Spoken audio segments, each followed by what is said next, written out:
Bago tayo magsimula, gusto ko munang i-shoutout si Tropang Daisy at lalong-lalo na sa mga nagme-message sa akin dyan, sa mga subscribers natin. Kung may mga problema kayo sa mga printers nyo, no, i-message nyo lang ako. Kung kaya natin ayusin yan, kagaya nga ni Madam Daisy, yung printer niya hindi nakaka-print at nagkataon na same kami ng printer at naayos ko yung printer niya. So, super thankful ko din dahil kahit papano na-appreciate niya yung pag-troubleshoot natin, nag-send siya kahit papano, no. Pero sobrang laki nung sinend niya, no. So, salamat sa'yo, Madam Daisy. At sa mga subscribers natin na nagko-comment dito, antayin nyo lang yung mga response ko dyan at gagawan ko ng video. Kahit na sobrang dali ng mga nare-request nyo, medyo antay-antay lang talaga kayo. Kagaya neto, mag-proceed na tayo sa ating content ngayong araw. May nag-comment sa atin dito, shoutout natin si Mary Rose. Sabi niya dito, "Sir, may video ba daw ako ng how to print?" Kung iisipin nyo mga tropa, no, sobrang dali lang ng how to print. Pero hindi naman lahat ng tao marunong kagad sa computer, marunong kagad mag-print. Nagsimula rin tayo na hindi natin alam i-print. So, nagkataon lang na marunong kayong mag-print dahil syempre medyo technical kayo sa computer. Pero yung mga kagaya ni Madam na talagang halos walang idea sa printing, may mga ganyan talaga. So, gagawan natin ng video kung paano ba mag-print. Eto, no, sana lahat matakel ko kasi medyo sobrang dami ring paraan para makapag-print sa printer natin. So, unang-una, ang printer na gagamitin natin ay Epson 5290 na which is etong printer na to, meron siyang capability na makapag-print gamit lamang ang cellphone at wala ka nang kailangan pang i-download. So, pangalawang method na gagawin natin, through computer. So, eto yung sasampulan muna natin. At eto na nga.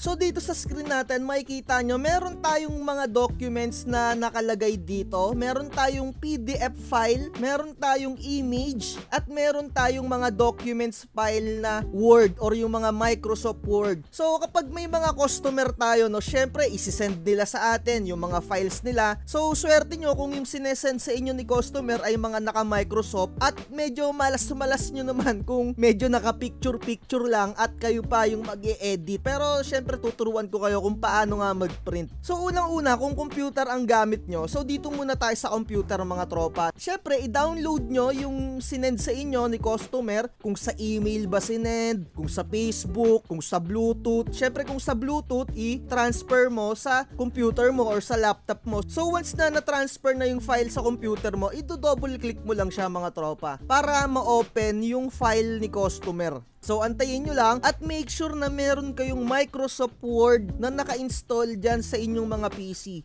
Kung wala naman kayong mga Microsoft Word na naka-install sa inyong mga PC, ay i-message nyo na lang ako para kung gusto nyo mag-avail, di ba mga tropa? Pero kung meron naman kayong makukuhaan, edi goods. So, halimbawa, eto na yung documents ni customer na ipiprint natin. So, kung may mga lumalabas na ganito, ibig sabihin yan, enable editing, pwede nyo siyang ma-edit. So, kung mag-e-edit kayo ng mga files ni customer, magdagdag kayo or singilin nyo sila ng 5 piso or 10 piso conforme kung gaano kadami yung ipapa-edit nila sa inyo. So, kung medyo checking lang, so hayaan nyo na, wag nyo nang singilin. Kung medyo titignan nyo lang yung mga ganyan-ganyan, so, halimbawa, boss, pa-check naman muna ako ng file. So, ganyan, i-scroll up mo lang, scroll down mo lang, ganyan, di ba? Zoom in, zoom out mo lang. Pero kung may edit ka na kahit 3 letter, 4 na letter, siguro singilin mo ng 5 piso, no? Mag-additional kayo ng 5 piso or 10 kung medyo madami na yung i-edit ninyo. Huwag kayong masanay na hindi nyo sila sisingilin ng additional fee sa pag-i-edit. Lalong-lalo na kapag picture yung isinend sa inyo. So, kapag mga documents lang ganito, so, pipindutin nyo nga yung control plus P. Diinan nyo muna yung control,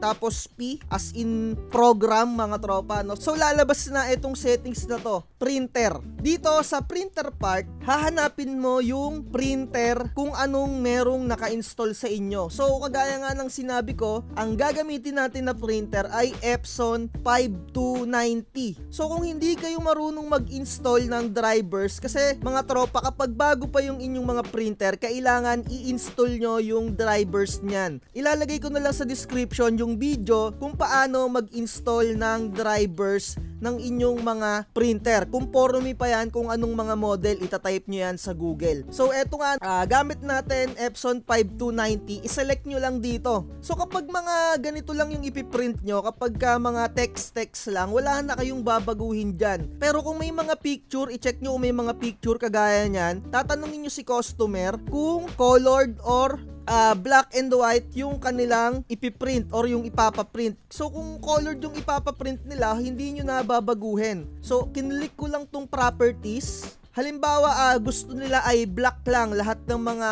logo or yung mga image doon, i-click nyo lang tong grayscale. Pero kung gusto nilang colored, i-click nyo yung colored. So dito na lang tayo muna sa grayscale. Click nyo lang yung okay. Kasi nga, halimbawa gusto ni customer, nagtitipid siya, gusto niya black and white lang. At ang singil ko sa mga ganyang black and white ay 10 piso kapag medyo madami yung image na iba black and white. So halimbawa dito sa pages, kung lahat ipapaprint, hindi nyo nababaguhin to. Pero kung selective lang yung ipapaprint nila, baguhin nyo tong page na to. Halimbawa, page 1 lang yung ipiprint, 1, -1. Ibig sabihin niyan, yung 1 lang yung ipapaprint niya, yung page 1 lang. Eto lang yung ipapaprint niya. So halimbawa, page 2 lang yung ipapaprint niya, baguhin mo to, 2, -2. Ganyan. Tapos print na. Pero kung ang ipapaprint mo naman ay sasabihin yung range page 5 hanggang page 12. Ganyan yung gagawin mo. Babaguhin mo 5 tapos -12. Simula sa 5 hanggang 12 yan. Tapos ipiprint niya na yon ng colored. So mag-sample na tayo. Page 1 lang yung ipiprint natin. 1:1. Tapos i-click ko lang tong print. Tapos i-open ko lang yung camera natin dito sa printer.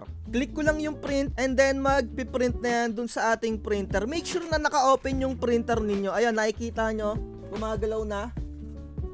So eto na, na-print na natin. Kung nakikita nyo mga tropa, no, naka-grayscale siya at hindi siya naka-color dahil binago natin yung settings niya. Kasi usually yung mga estudyante gusto nilang makatipid, kaya ganun yung ginagawa nila, gina-grayscale nila. At least nalaman nyo na kung paano mag-print ng black and white. So kung hindi nyo sanay yung shortcut key na Control P, pindutin nyo lang tong file, may lalabas dito na print, ganyan. Eto pa yung isa ha, yung pipindutin yung pinaka-print. So at least kahit pa paano marunong na kayong mag-print, so i-explore nyo na lang. Sa tingin ko kayang-kaya nyo na tong i-explore. Basta ang pinaka-importante ay ma-select nyo dito yung printer na gagamitin nyo dito. So dito marami pang mga settings dito. Halimbawa, A4 yung ipapaprint ni customer. Dapat naka-set up na mismo yung layout niya dito sa Word na naka-A4. Dito sa size, may kita nyo dito letter, di ba? So kung gusto ni customer na i-print yung kanyang documents sa A4 size, sabihin nyo sa kanya na baguhin muna yung kanyang file. Kasi kapag binago mo to mismo ng on the spot na ipapaprint sa'yo, mababago yung mga settings dyan. Sasampulan ko kayo, tandaan nyo yung mga itsura na itong mga to. Kung babaguhin ko siya ng A4, medyo nagulo yung settings niya, medyo umurong-urong. Kung napansin nyo, agaya na ito, nasa taas na. Medyo hindi ko kasi masyado napansin eh. Pero ganun ang mangyayari dyan, ma-adjust, magkakaroon ng adjustment yan. So halimbawa, gusto naman ni customer gagawin na long ipiprint, mababago ulit yan. Pili lang tayo dito ng long, 8.5 by 13. Ayun o, nakita nyo no, nagbago. So ayan yung sinasabi ko sa inyo. Tatanungin nyo siya kung short, letter, or long. Pero usually nakaset up na yan yung inyong mga ipapaprint. Pero may mga customer kasi na magugulat ka, boss, sa long mo i-print. Pero ang sasabihin nyo doon, pakibago muna yung inyong mga files kasi mababago yung pagkakaayos niyan. Kagaya niya no, nagulo, 'di ba? Pwede naman kayo mag-print sa long bond paper kahit na yung pinaka-ipiprint nyo ay short. Pero ang gagawin nyo, isalpak nyo lang yung long na bond paper dun sa inyong mga printer. Tapos i-click nyo lang yung proceed. Kahit na hindi nyo nabaguhin yung pinaka-layout. So mag-move forward na tayo sa mga PDF file. Eto naman sa PDF file, hindi mo na to ma-edit pa. Do-double click mo lang yan. Wala ka nang ma-edit dito. Not unless kagaya kita na nakasubscribe sa Adobe Acrobat Pro. Pwede ko silang ma-edit kagaya nito no, hindi ko na-edit kahit mag-backspace ako. Ayan, hindi ko sila na-edit. Pero kapag pinindot ko tong edit PDF, mabubura ko to. Ayan, 'di ba? Nabura ko. Pero kailangan naka-subscribe kayo sa Adobe Acrobat Pro. Pero kung hindi naman, hindi nyo talaga siya mai-edit. Pero kung ipiprint nyo na, ganun lang din, Ctrl+P, lalabas na to. Medyo iba yung itsura dito ng kanyang interface. So, hanapin nyo lang ulit yung printer na gagamitin ninyo, na which is eto nga yung sinabi ko na printer natin. And then, kagaya nung sa Microsoft Word, kung ano yung ipiprint mo, kung lahat, iselect mo yung all. Kung yung isang page lang, eto. Pero kung selective, eto rin yung gagawin mo. Halimbawa, page 2 hanggang 4. Ganyan. Dahil nga sample lang to, ang ipiprint lang natin yung current. So dito, kung gusto ni customer na black and white lang, i-print nyo lang, eto, i-check nyo lang to. So ayun lang, nakita nyo, nagbago na yung image, di ba? Pag colored, hindi nyo nababaguhin. Pag black and white, ganito, di ba? So dito, pwede mo siyang i-actual size, ganyan. Pero pwede mo rin siyang, eto, shrink oversize. Pero dito, magbase ka na lang sa actual size. Tapos makikita mo naman dito yung document file, 8.5 by 11. Make sure yung dito mo sa page setup naka-same dito sa document, 8.5 by 11. Tapos print na natin yan. Black and white na lang natin siya ipiprint. Lalabas na yan dito sa ating printer. Antayin lang natin. So eto na, no, 'di ba? Nakita nyo, ganun lang kadali mag-print, mga tropa. So next natin, kapag image naman, halimbawa may customer kayo na ang daming sinend sa Messenger. Merong maraming paraan kung paano i-print yung mga image. Pero kung tinatamad kayo, ganito lang yung gawin nyo. I-right click nyo lang tong print dito. Tapos iselect nyo yung printer, select kayo ng paper size, pero syempre usually letter. Dito nga lang, hindi mo mababago or yung sukat. As in, sa isang buong papel na short, ipiprint niya yung buong picture na to. So halimbawa, gusto mo dalawa yung picture na yan sa isang bond paper, pipindutin mo lang tong dalawa na to. Tapos, dagdagan mo yung copy.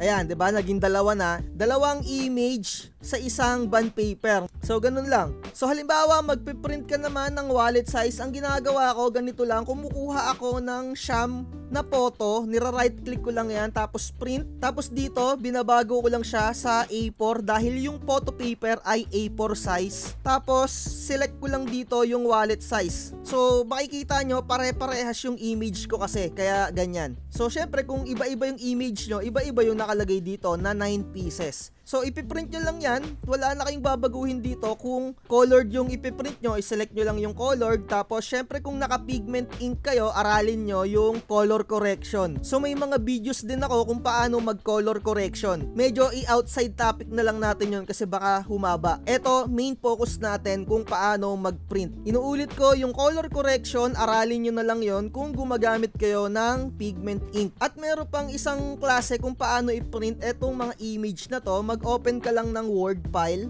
click mo tong blank. So once na nandito ka na sa Word, iset up mo to ng letter. Syempre, short mo lang siya ipiprint, pero nasa sayo kung saan mo siya ipiprint. Long, short, A4. Select mo lang yung layout, yung size, pili-pili ka lang dyan. So halimbawa, short bond paper nga yung gagamitin natin. Idadrag mo lang dyan yung mga photos. So halimbawa, eto, mag-drag lang tayo dito. Ilalagay ko lang siya dyan, tapos pagkakasyahin ko lang siya sa isang bond paper. So dito, pindutin nyo to behind the text para nagagalaw nyo siya, tapos i-resize nyo na lang. Nasa sa inyo na kung gaano kalaki yung magiging output. Nakadepende rin to kay customer kung gaano kalaki yung magiging size ng mga picture. Pero syempre, kagaya nga ng sinabi ko, magsingil kayo ng additional payment kung kayo yung mismong mag-i-edit ng mga pictures niya. So kagaya na ito, 'di ba? Ini-edit natin. So ayan. So mabilisan na lang para hindi na humaba dahil meron pa akong ituturo kung paano mag-print gamit ang cellphone. So ganyan. Nasa sa inyo na, kayo na mag-ayos at print nyo lang. Control P, select nyo lang ulit yung printer na gagamitin ninyo, and then ayun na, print nyo na yan. O, diba? Print na natin. So next naman natin, paano mag-print gamit ang cellphone. So syempre dito, halimbawa wala kayong laptop, wala kayong computer, cellphone lang yung gamit nyo. Pero sana naman kahit papano meron kayong wifi.